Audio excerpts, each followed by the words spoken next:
పట్నం గ్రామంలో ఉన్నటువంటి 181, 182,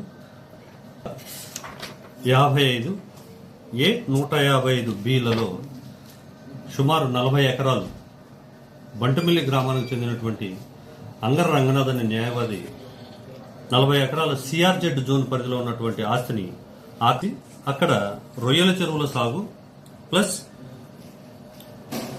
జామాయిల తోటల సాగు, అలాగే ప్రస్తుతం మళ్ళీ కొబ్బరి తోట సాగుకు ఇంకా ఎక్స్ట్రా 20 ఎకరాల వరకు ఆక్రమించి దాన్ని సిఆర్జెడ్ జోన్ పరిధిని కూడా లెక్క చేయకుండా చేస్తున్న దానిపైన నేను 2 రోజుల క్రితం సోషల్ మీడియాలో ఇవ్వడం జరిగింది. ఈ సోషల్ మీడియాలో ఇస్తూ అందుకు సంబంధించిన పూర్తి ఆధారాలను మీడియా ముందు వెల్లడిస్తానని చెప్పాను. దానికి సంబంధించిన డీటెయిల్స్ ను ఈ పూట మీ ముందు ఉంచుతున్నాను. దస్తావేజ్ పరంగా అంగర్ రంగనాథ్ అన్న అతను వారి భార్య గారి పేరున 18/6/2025 సంవత్సరం 16 సెంట్లు సర్వే నంబర్ 183లో కొనుగోలు చేయడం జరిగింది.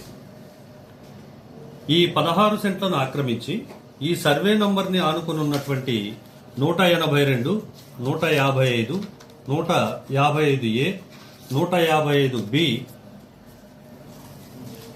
CRZ zone sir. ఇది సముద్ర తీరం. ఈ సముద్ర తీరానికి కరెక్ట్ గా 50 మీటర్ల లోపే సుమారు 40 ఎకరాలను ఈ సర్వే నంబర్లలో ఆయన 181, 182, 155A, 155Bలలో ఆక్రమించుకోవడం జరిగింది. ఈ యొక్క 182, 181 అన్నవి ప్రభుత్వం వారి దిబ్బలండి. అంటే అక్కడ పెదపట్నం గ్రామంలో ఏదైతే గొల్లలున్నారో వాళ్ళు గొర్రెలు మేపుకోవడానికి వాటికి అని చెప్పేసి అక్కడ పచ్చిక బయళ్ల కోసం గవర్నమెంట్ వారు వదిలేసిన భూమిని వీరు పూర్తిగా ఆక్రమించేసుకున్నారు. 155A, 155B అన్నటువంటి survey number government forest, state government forest. ఈ ఫారెస్ట్ లో ఉన్నటువంటి మడ అడవుల్ని సుమారు 20 ఎకరాల పై చిలుకును ఆయన మొత్తం నరికేసి అందుకు సంబంధించి ఇందులో చెరువులు తవ్వడం జరిగింది సార్. ఇందాక మీ గూగుల్ మ్యాప్ లో చూపించినటువంటి 181, 182 ఈ చెరువులు ఉన్నాయండి. 155A, 155B ఫారెస్ట్ ఏదైతే పంచాయతీ ఫారెస్ట్ అంటున్నామో CRZ zone 1 totally sensitive zone అంటారు సార్ దీన్ని. ఈ సెన్సిటివ్ జోన్ లో జామాయిల తోట, ఇప్పుడు ఈ జామాయిల తోట అయిపోయిన తదుపరి ఇటువైపున కొబ్బరి తోట పెట్టడానికి ఆయన చదును చేసి పెట్టడం జరిగింది. ఈ పొలాలకి ఈ చెరువుకి మధ్యలో కేవలం 50 నుంచి 100 మీటర్ల లోపు మాత్రమే సముద్ర తీరం ఉంది. ఇంకాస్త పోతే ఈ సముద్రాన్ని కూడా ఆయన లాక్కోవడానికి ఎక్కువ అవకాశం ఉన్న పరిధి. దీనిపైన కలెక్టర్ వారికి కూడా 18/5/2026 తేదీన కలెక్టర్ వారికి PGRS లో ఫిర్యాదు చేయడం జరిగింది. కలెక్టర్ గారు స్పందించి వెంటనే ఆర్డీఓ గారిని దీనిపై ఎంక్వైరీ చేయమని చెప్పేసి కూడా వారికి ఇవ్వడం జరిగింది. దీనిపైన ప్రస్తుతం ఎంక్వైరీ ఏం చేస్తున్నారు అనేది అధికారులకి తెలియాలి. మా వరకైతే ఇంకా రాలేదు. ఇందుకు సంబంధించి అంగర రంగనాథ్ గారి పేరున ఎలక్ట్రిసిటీ డిపార్ట్మెంట్ వారు కూడా వారికి మీటర్ని పెద్ద ట్రాన్స్ఫార్మర్ ని రెండింటిని శాంక్షన్ చేసి 155/B సర్వే నంబర్ లో ఈ యొక్క ట్రాన్స్ఫార్మర్ ని ఎలక్ట్రిసిటీ డిపార్ట్మెంట్ ఫిక్స్ చేశారు. అదే 155/B forest, government forest department యొక్క స్థలంలో 2 బిల్డింగులని, పక్కా బిల్డింగులను వీరు నిర్మించడం జరిగింది.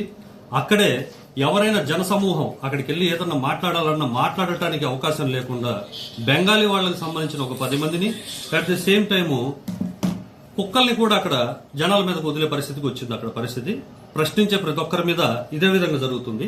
అలా ప్రశ్నించిన గ్రామస్తుల మీద Machilipatnam Bantumilli junior civil judge వారి కోర్టులో ఆ గ్రామానికి చెందినటువంటి చేబోయిన వెంకటేశ్వరరావు అన్న ఆయన మీద OS 3/2026గా 3/1/2026 తేదీన ఆయన దావా వేసి ఆయన ఆస్తిని జప్తు పెట్టి అదే గ్రామంలో 9/1/2026 తేదీన గ్రామస్తుల్ని కొట్టి వారిపైన 10 మంది మీద ఈ అంగర రంగనాథ్ అన్న ఆయన బందర్ తాలూకా పోలీస్ స్టేషన్ లో గ్రామస్తుల మీద 10 మంది మీద ఎఫ్ఐఆర్ ను కూడా నమోదు చేయించడం జరిగింది.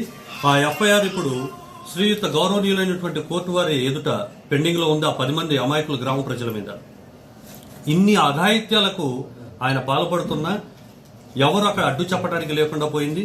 ఎట్ ది సేమ్ టైము ఏంటని ప్రశ్నించడానికి కూడా ఆయన ఒక న్యాయవాది అవ్వటం, ప్రశ్నిస్తే ఈయన మా మీద కేసులు వేస్తున్నారన్న భయాందోళనకు ప్రజలు వెళ్ళటం, ప్రశ్నించే గొంతును ఆయన తొక్కిపట్టేయడం నడుస్తూ ఉంది అక్కడ. ఏంటని అడిగితే, నేను న్యాయవాదిని, నేను ఏమైనా ఇక్కడ చేస్తాను, ఎవరైనా ఏమీ మాట్లాడటానికి లేదు, నా ఇష్టం, నా రాజ్యం అనే లెక్కలోనే ఆయన వెళుతున్నాడు. దీనిపైన చర్యల కోసం సంబంధిత అధికారులను అడిగిన ఈ రోజు వరకు ఎటువంటి చర్యలు తీసుకోకపోవడం శోచనీయం. కారణం, లోకల్లో ఉన్నటువంటి విఆర్ఓ గారికి తెలుసు, అక్కడ ఉన్న ఆర్ఐ గారికి తెలుసు, ఎంఆర్ఓ గారికి తెలుసు, ఎంటైర్ స్టేట్ జిల్లా రెవెన్యూ సిబ్బందికి అక్కడ ఏం జరుగుతుందో తెలుసు. అది గవర్నమెంట్ భూమి అయినా సరే దానిపైన ఇప్పటి వరకు ఎటువంటి చర్యలు తీసుకోకపోవటం అది రెవెన్యూ అధికారులకే తెలియాలి, లేదా ఎలక్ట్రిసిటీ డిపార్ట్మెంట్ వారికే తెలియాలి దీని వెనక ఏం నడుస్తున్నది అన్నది.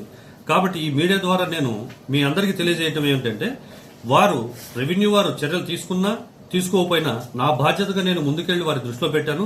వారు తీసుకోకపోతే చట్టపరంగా హైకోర్టు వారి దృష్టిలో పెట్టి ఏ విధంగా ఈ గవర్నమెంట్ వారి భూమిని మళ్ళీ గవర్నమెంట్కి ఎలా వెనక్కి తీసుకురావాలో చర్యలు తీసుకుంటున్నాం.